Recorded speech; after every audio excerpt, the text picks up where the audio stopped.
మార్చి నెలలో పరిస్థితి ఎలా ఉంది అంటే ఈ నెలలో కూడా సాధారణ గ్రహస్థులే కానీ వ్యతిరేక గ్రహస్థులు అంటూ ఎక్కడ ఏమీ లేవు. అయితే మేషరాశి వారు రెండవ ఆదివారం మాత్రం శక్తికి మించినటువంటి కార్యాలను చేయకండి. బరువు మోయాలా? ఒక 50 కేజీలు బరువు అయితే మోయగలము, ఒక 75 కేజీల బరువుని మోద్దాము, లేకపోతే కరెంట్ లేదు, లిఫ్ట్ ఆగిపోయింది, మేడ మీద తీసుకుపోతాం అని ఇలాంటి శక్తికి మించిన కార్యాలను రెండవ ఆదివారం నాడు చేయకద్దు. దానికి తోడు మేషరాశి వారు ముఖ్యంగా ఈ నెలలో గమనించాల్సిన అతి ముఖ్యమైన అంశం ఏంటంటే, మీరు ఎవరినైతే గుడ్డిగా నమ్ముతారో అలా నమ్మినటువంటి వారిలో శత్రువులు ఉన్నారు అని మాత్రం గుర్తించాలి. ఏమండి, చాలా మంచి వ్యక్తి అండి అతను అని మీరు అనుకోవచ్చు, కానీ ఎక్కడో ఒక కోణంలో ఒక శత్రుత్వం అనేది అతనిలో ఉంటుంది.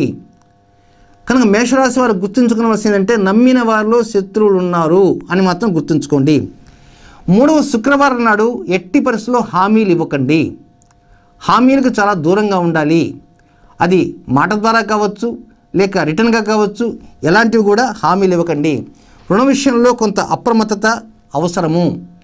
అలాగే 3వ బుధవారం నాడు పగటి సమయంలో నిద్రపోకండి. రాత్రి సమయంలో చక్కగా నిద్రపోండి. పగటి సమయంలో నిద్రకు దూరంగా ఉండండి. ఆరోగ్య విషయంలో నియమాలు పాటించండి. మామూలు సాధారణ గ్రహ సంచార స్థితిగతులే ఈ మార్చి నెలలో ఉన్నాయి. ఇక అశ్విని నక్షత్ర జాతకులకి వారు ఉన్నటువంటి ఆశలు ఎక్కడ నిరాశలు కావు. సాఫీగా జరిగిపోతుంటుంది, జీవనం సాగుతుంటుంది. కొంత వృత్తి ఉద్యోగ వ్యవహారాదుల్లో మాత్రం అనుమానాలు కొంతమందికి ఉంటుంటాయి. ఈ ఉద్యోగ ముక్కుతో ఏదో చిన్నపాటి లోపం వలన, లేకపోతే తుమ్మితే ఊడిపోయే ముక్కు లాంటిదో, ఇలాగా అనుమానాలు ఉంటాయి ఉద్యోగ సంబంధంగా. అలాంటి అనుమానాలు ఏమీ ఉండవు. ఆ అనుమానాన్ని తగ్గిపోతాయి. వారికి కొంత ఆత్మవిశ్వాసం కూడా పెరుగుతుంది. రెండవ పక్షంలో ఆర్థికంగా బాగా పుంజుకుంటారు. 14వ తేదీ నుంచి పరిస్థితుల్లో డెవలప్మెంట్స్ జరుగుతుంటాయి. ఫైనాన్షియల్ సోర్స్ ఏర్పడుతుంది. కొంతవరకు ఎదుటివారి దృష్టిలో కూడా మీరు పలచబడకుండా ఒక స్థితిలో ఉన్నారు అనేటువంటి భావం ఎదుటివారికి కలిగేలా పరిస్థితులు మీకు ఉంటాయి. ఇక భరణి నక్షత్ర జాతకులకి ఉన్నత స్థాయి వ్యక్తులతో కొంతవరకే లబ్ధి కలుగుతుంది తప్ప పూర్తి స్థాయిలో లబ్ధి మాత్రం ఉండదు. కనుక వారి వల్ల ఏదో లబ్ధి వస్తుంది అని మాత్రం మీరు కనవద్దు. మీకు ఎవరో పరిచయం వ్యక్తులు ఉంటారు, తప్పకుండా సహాయ సహకారాలు అందిస్తామండి, మీరు ధైర్యంగా ఉండండి అని మీకు చెప్పారనుకోండి, అంత స్థాయిలో ఉన్న వ్యక్తి ఆడిన మాట తప్పడండి అని మీరు అనుకోవచ్చు. ఏదో పరిస్థితిలో ఆడిన మాట తప్పుతాడు. కనుక ఆడిన మాట తప్పినా పూర్తి స్థాయిలో మాత్రం లబ్ధి ఉండదు. లబ్ధి ఎంతవరకు ఉంటుంది? 1 or 2%.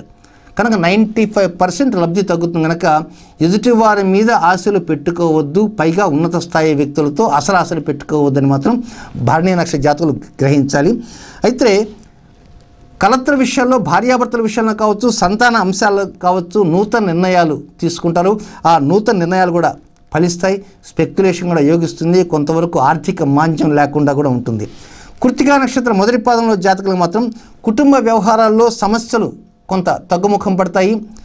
సోదరుల యొక్క సమన్వయం ఏర్పడి, సోదరుల మధ్య ఒక సంఘీభావం ఏర్పడి, ఒక ముఖ్య ఘట్టం ఏదైతే ఉంటుందో అలాంటి ఘట్టాన్ని విజయవంతం చేయగలుగుతారు.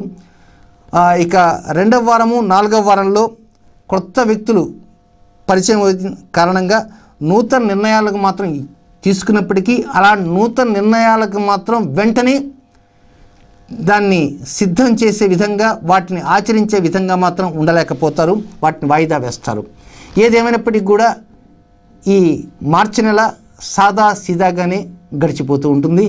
ప్రత్యేకమైనటువంటి సమస్యలంటూ ఏముండవు. కనుక మేషరాశి జాతకులు ఒక చక్కటి పరిహారాన్ని పాటించాల్సిన అవసరం ఉంది. కనుక ఆ పరిహారం కూడా చెప్పబోతున్నాను. ఆ పరిహారాన్ని విని ఆ పరిహారాన్ని తగిన రీతిలో పాటించి మంచి శుభాలను అందుకోవడానికి ప్రయత్నించండి.